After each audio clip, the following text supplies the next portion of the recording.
Et la Vierge aurait pu dire aux gens exactement ce qui s'est passé. Même là encore, elle s'est tue.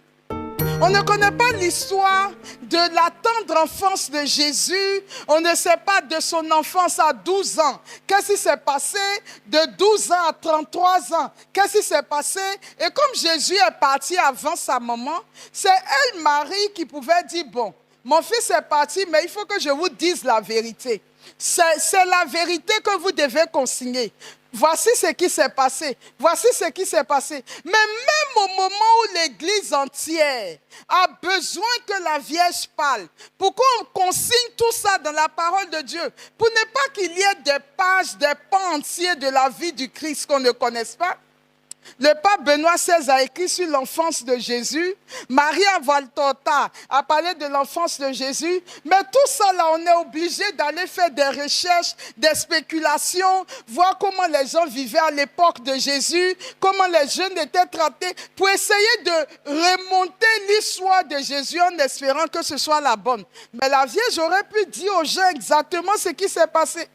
Même là encore, elle s'est tue. Elle n'a parlé que 4 ou 5 fois dans toute la Bible. La première fois qu'elle a parlé, c'est à l'Annonciation.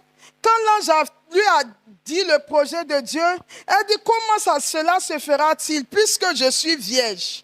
La deuxième parole qu'elle a prononcée, qu'il me soit fait selon la volonté du Seigneur. Dans l'Annonciation, Marie s'est exprimée 2 fois, mais dans un événement. Le deuxième événement au cours duquel Marie s'est exprimée, c'est quand elle est arrivée chez sa cousine Élisabeth. Élisabeth l'a bénie en disant, bénie soit la mère de notre Sauveur. Et Marie va ramener cette bénédiction à Dieu. Pour dire, ce n'est pas moi qui dois être bénie, mais mon âme exalte le Seigneur. Elle ramène cette bénédiction au Seigneur pour dire, s'il y a quelqu'un, Élisabeth, que nous devons bénir toutes les deux, c'est le Seigneur. Mon esprit exulte en Dieu, mon Sauveur. Voilà, c'est la deuxième fois que Marie prend la parole. La troisième fois que Marie va prendre la parole, c'est quand Jésus, à 12 ans, est allé en pèlerinage avec ses parents et Jésus est resté là-bas. Et Marie va dire, au moment où ils vont le retrouver, mais mon fils, pourquoi nous as-tu fait cela? Ton père et moi, nous t'avons cherché le cœur angoissé. Troisième fois que Marie prend la parole.